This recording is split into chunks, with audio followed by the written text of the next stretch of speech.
Hello, I'm Brenda, and this is my friend Cher, who is not partaking in this video, but she's here for moral support. Hi. We are going to be doing question 17 about mastication, and this is a group project with Abby and Maha. Thank you for watching. Hey there, it's Tom Holland, aka Spider-Man from the Marvel Cinematic Universe. Question 17, mastication. Chewing is a concerted effort between the teeth, cheeks, and tongue. Describe the structure and function of the intrinsic and extrinsic muscles of the tongue. What is their innervation? Which muscle allows you to stick out your tongue? Describe the tongue's role in early deglutition. So one of the most important organs in mastication is the tongue. Now, aside from tasting, the role of the tongue in mastication is to help guide the food towards the teeth for mashing, and then towards the pharynx for deglutition. As such, there's a complex network of muscle to help provide the tongue with the ability to do this. These muscles can be grouped into two categories: intrinsic muscles, which are the muscle inside the actual tongue, and extrinsic muscles, which are the muscles at the base of the tongue. The function of the intrinsic muscles is changing the tongue shape for its needed task, and there are a total of 3 muscle types in this category. So to start us off, the superior and inferior longitudinal muscles run from the posterior of the tongue to the anterior of the tongue, also known as the tip of the tongue.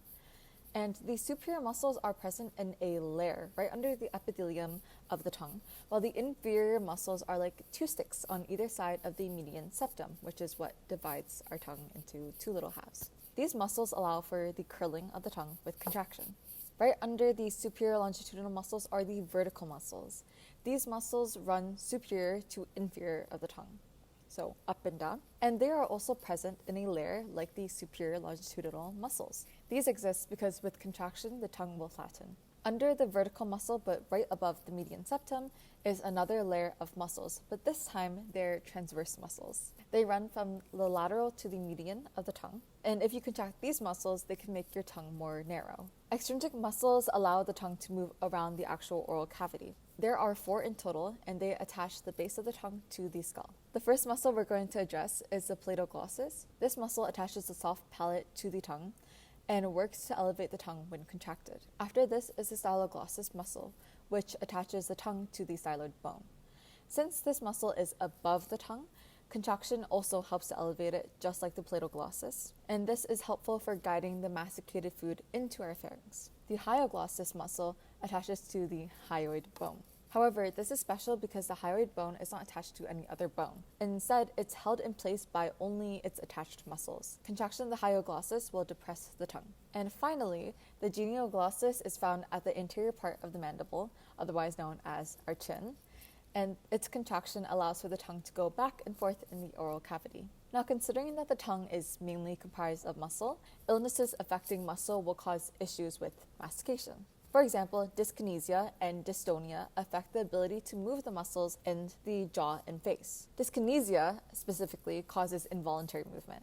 So orofacial dyskinesia will cause involuntary movements with the lips, jaw, face, and obviously tongue. As for dystonia, oral mandibular dystonia causes involuntary contractions. These may be excessive or sustained contractions, and they involve the muscles of the lips, jaw, face, and tongue also. These illnesses may be caused by trauma to the brain, head, and or neck, or may be present as a symptom to a central nervous system disorder. How dystonia and dyskinesia affect mastication specifically is through making it painful or difficult to open and close the mouth, as well as move the tongue. The intricate process of mastication relies on the coordination of several cranial nerves.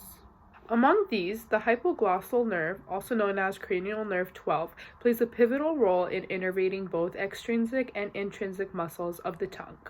In addition, the hypoglossal nerve supplies the intrinsic muscles of the tongue, which include the superior and the inferior longitudinal, transverse, and vertical muscles. Extrinsic muscles such as the genioglossus, hyglossus, and styloglossus are primarily governed by the hypoglossal nerve, while the palatoglossus receives innervation from the pharyngeal plexus, incorporating fibers from the vagus nerve, also known as cranial nerve number 10.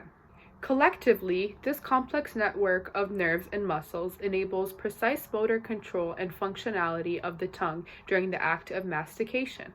So the muscle that allows you to stick out your tongue, just like this, is called the genioglossus muscle.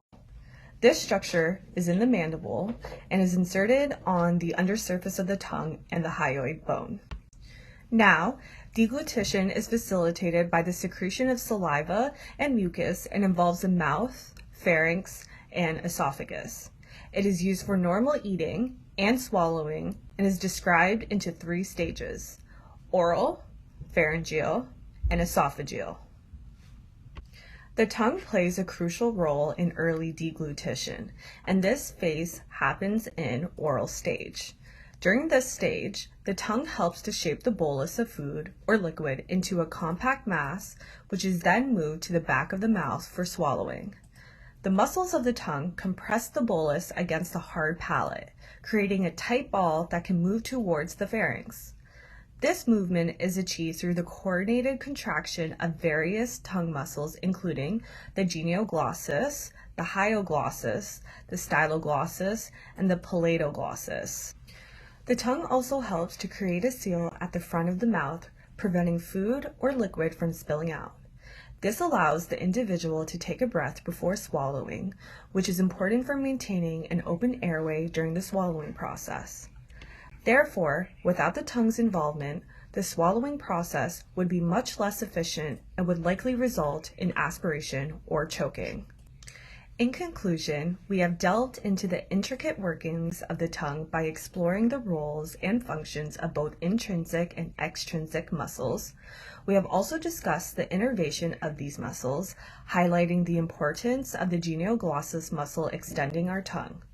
Furthermore, we have examined the critical part the tongue plays in the early stages of deglutition. We hope that this presentation has enhanced your understanding and appreciation for the remarkable complexity and versatility of the human tongue. Thanks for listening.